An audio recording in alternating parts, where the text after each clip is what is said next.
अभी कुछ दिनों पहले मोहन भागवत जी ने ये बयान दिया कि हम्म, असल में जो जाति प्रथा है उसको पूरी तरीके से छोड़ देने की ज़रूरत है और ये तो पंडितों ने बनाई। बाद में काफ़ी ज़्यादा विरोध किया ब्राह्मणों ने, तो उन्होंने कहा कि अच्छा मैंने ब्राह्मण शब्द तो इस्तेमाल नहीं किया था, मैंने पंडित हम्म, शब्द इस्तेमाल किया था। हम्म, तो आपने जो अभी विश्लेषण दिया कि जो समाजवादी पार्टी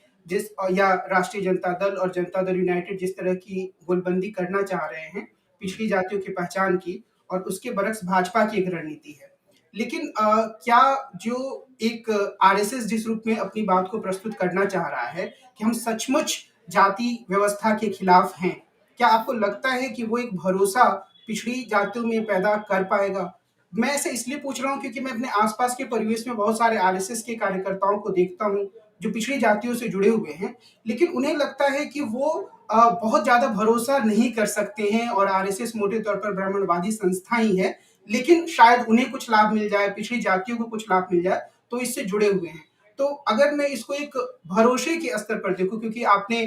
मध्यमार्गी विमर्श नाम से जो शीर्षक से जो किताब लिखी है, उसमें आपने आरएसएस के बदलते चरित्र की बात कही है। तो इस तरीके की जो घोषणाएँ आती हैं आरएसएस के प्रमुख नेता की तरफ से, मोहन भागवत की तरफ से, तो क्या आपको लगता है कि ये भरोसा पैदा करने वाली चीज़ें हैं या सिर्फ़ ये भी एक कोशिश है जिसका कि असर हो सकता है और मैदान अभी पूरा खुला हुआ है कि जिसकी जुमलेबाजी या जिसकी बातें जितना जोर पकड़ेंगी चुनावी राजनीति में उसे उतना ही फायदा मिलेगा। देखिए, मैंने अपनी पुस्तक में प्रमाण सहित ये दिखलाया है कि राष्ट्रीय स्वयंसेवक संघ जाति के पक्ष में नहीं है,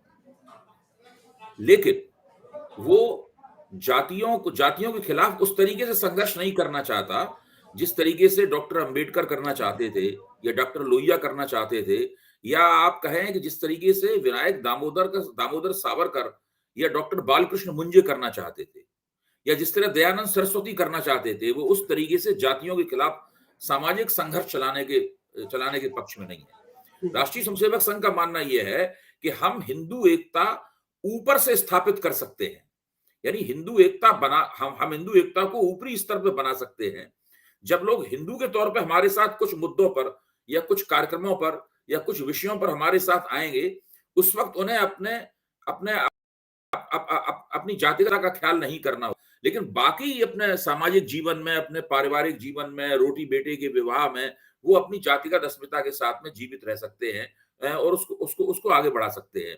अभी तक इस तरह की, जैसे शाखा जब कोई जाता है तो शाखा में वो अपनी जाति का दावा करे और एक कोई ब्राह्मण स्वयंसेवक किसी दलित स्वयंसेवक के साथ खड़े होने से इनकार कर दे, या पिछड़ी जाति के स्वयंसेवक के साथ में को वो एहसास दिलाए कि आप कमतर हैं, तो ये शाखा में असंभव है। शाखा में अगर आपको जाना है, चाहे सुबह की शाखा हो या शाम की शाखा हो, तो अपनी आपको जाति छोड़ के बाहर जाना पड़ेगा और 1 घंटे में शाखा करने के बाद में आप दोबारा फिर अपनी जाति में लौट सकते हैं। राष्ट्रीय स्वयंसेवक संघ की जो जाति के साथ निपटने का तरीका है, वो इस तरह का है। लेकिन हम हमें फिर इस बात का ध्यान रखना होगा कि राष्ट्रीय स्वयंसेवक संघ जाति के पक्ष में नहीं है, क्योंकि वो ये मानता है सारे हिंदू चिंतक, चाहे वो स्वामी दयानंद सरस्वती हो, चाहे सावरकर हो, चाहे बालकृष्ण मुंजे हो, चाहे हेडगेवार जी हो, चाहे गुरु गोलवलकर हो या कोई भी हो, सारे हिंदू चिंतक, हिंदुत्व के जितने भी चिंतक हैं, वो सब मानते हैं कि जाति की वजह से हिंदू एकता बनाना बहुत मुश्किल होता है। अगर तो राष्ट्रीय स्वयंसेवक संघ ने पिछले 100 साल से धीरे धीरे काम करके ये एक बड़ी ही सुरक्षित तकनीक विकसित की है। वो जाति संघर्ष में भी नहीं फंसता है, तो जाति संघर्ष में फंसने पे क्या होता है कि जातियों के बीच में युद्ध शुरू हो जाता है और उसके बाद में एकता बनने की बजाय और टूट पैदा होती है। ना वो जाति संघर्ष में फंसता है और वो जातियों के ऊपर एक हिंदू नामक ग्रिड डालना चाहता है,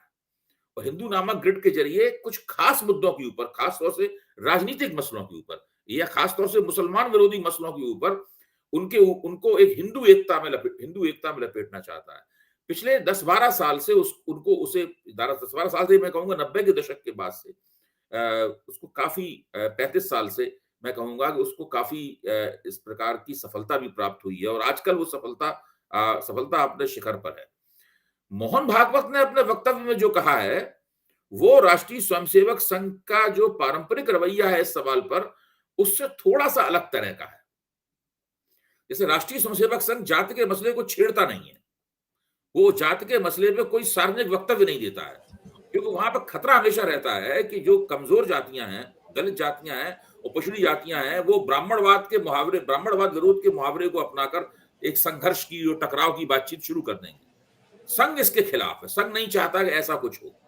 संघ में दलितों का भी स्वागत है, संघ में और भाजपा में दलितों का भी स्वागत है, पिछड़ी जातियों का स्वागत भी है और ऊंची जातियों का स्वागत तो है ही।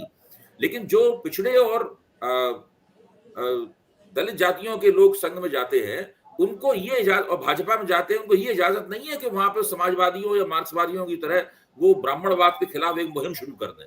अगर कोई ऐसा करता है तो उनको ऐसा करने से रोका जाता है, उनका मुंह बंद किया जाता है या उनके खिलाफ अनुशासन की कार्रवाई भी की जाती है, क्योंकि संघ समानता के नहीं, समरसता के सिद्धांत का पक्षधर है। भाजपा समानता की नहीं, समरसता के सिद्धांत की पक्षधर है। इन दोनों बातों के बीच में एक भेद है, जिस भेद को हमें व्यवहारिक राजनीति में समझना होगा, और भाजपा और संघ दोनों के लिए समरसता कायम कर रखना एक बहुत मुश्किल काम है। इस मुश्किल काम को वो पूरे लगन के साथ में, और बीच बीच में उन्हें विफलताएं भी मिलती रहती हैं, उन विफलताओं का सामना करते हुए वो लगातार उसको लागू करते हैं। तो ये इसी को देखते हुए देखा भाजपा का बहुत बड़े पैमाने पर पिछले दिनों ओबीसीआइजेशन हुआ है। नरेंद्र मोदी आए हैं और उससे पहले से हो रहा है। भाजपा का बहुत बड़े पैमाने पर पिछड़ाकरण हुआ है, और इतना पिछड़ाकरण होने के बावजूद भी ऊंची जातियों के वोट भाजपा से नहीं हटे हैं, अभी भी मजबूती से उनके साथ हैं। ये इस बात का प्रमाण है कि तमाम विफलताओं के बावजूद अगर 100% रही तो करीब 50, 60 या 70% सफलता तो भाजपा को ऊंची जातियों और पिछड़ी जातियों को जोड़ने में मिल गई है, और इसी का फायदा उसे चुनावी में होता है। मोहन भागवत की बात अलग क्यों है कि उन्होंने इस मसले को सार्वजनिक रूप से छेड़ दिया है। संघ ये तो कहता है कि हम जाति के खिलाफ है, इसके बाद कुछ नहीं कहता। वो जातियों को हटाने के या जाति तोड़ो की कोई बात नहीं बोलता। ये मोहन भागवत ने कह दिया है, इस चीज की बहुत सफाई भी देनी पड़ी, शायद इसीलिए ऐसी सफाइयां ना देना पड़े, गलतफहमियां ना फैलें, पंडित का लोग मतलब ब्राह्मण ना निकालें, ब्राह्मण का मतलब लोग पंडित ना निकालें। देखिए पंडित कहेंगे तो ऐसा ये लोगों को समझाना कि पंडित का मतलब यहाँ पर विशेषज्ञ से है या विद्वान से है, ये आपको क्यों समझाना पड़ रहा है? इसलिए कि पंडित का मतलब रूढ़ ब्राह्मण हो गया है। आप संगीत में जाएं तो संगीत में किसी भी जाति का संगीत का महारथी हो, उसको पंडित, अगर हिंदू है तो पंडित कहा जाएगा, मुसलमान है तो उसको उस्ताद कहा जाएगा। पंडित और उस्ताद दोनों समानार्थी हैं। लेकिन जैसे ही आप कला की दुनिया से बाहर आते हैं, वैसे ही पंडित का मतलब ब्राह्मण हो जाता है।